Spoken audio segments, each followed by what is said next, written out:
Welcome to the deep dive. Today, we're jumping straight into the crypto ETF scene, specifically Bitcoin and Ethereum, naturally. The big two. Exactly.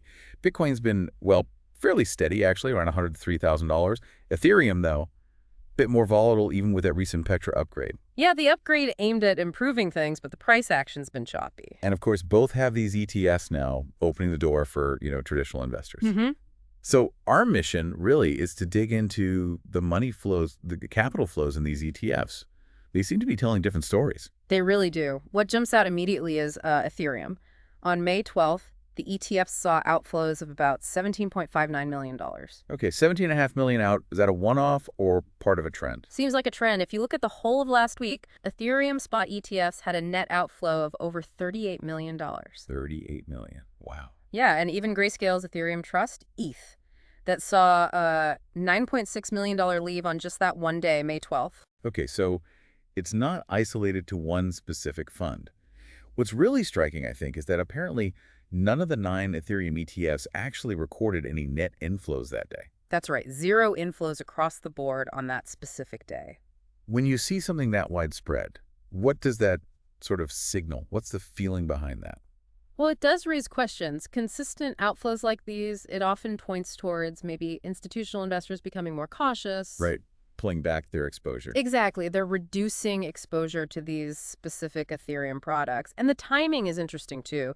It's happening despite that Petra upgrade. Which was supposed to be positive, technically. Precisely. So it makes you wonder, are there deeper worries, maybe about regulations, or perhaps how institutions are really valuing Ethereum's future compared to, well, other things? Okay, so that's the Ethereum picture money moving out. But you said Bitcoin's story was different. Yeah, quite different. Same day, May 12th, Bitcoin ETFs actually brought in $5.1 million. Okay, 5 million in. Smaller number maybe, but it's an inflow. It's an inflow. And crucially, it marked the 4th day in a row of positive inflows for Bitcoin ETFs. 4 days straight, so there's some persistence there. Definitely. Even with some, mixed data floating around the wider market, these Bitcoin products are holding that positive streak. Does this kind of reinforce that narrative we sometimes hear about Bitcoin being like digital gold? A safer haven, maybe? Or an inflation hedge? That's a very plausible interpretation, yeah. These steady, if not huge, inflows suggest a certain baseline confidence in Bitcoin's role. Mm-hmm.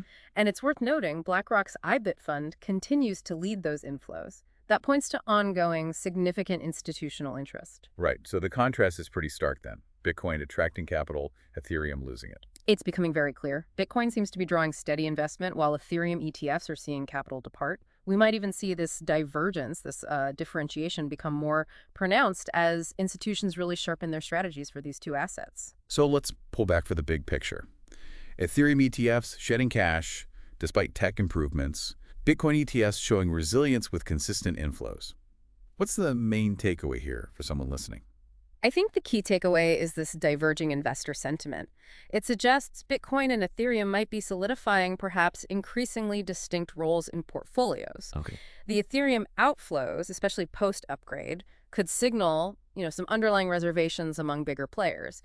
Meanwhile, Bitcoin's steady inflows reinforce its perception as maybe a more foundational digital asset. More stable, perhaps. Potentially, yes. This split in institutional approach could really impact how they perform relative to each other going forward. Really fascinating to watch unfold.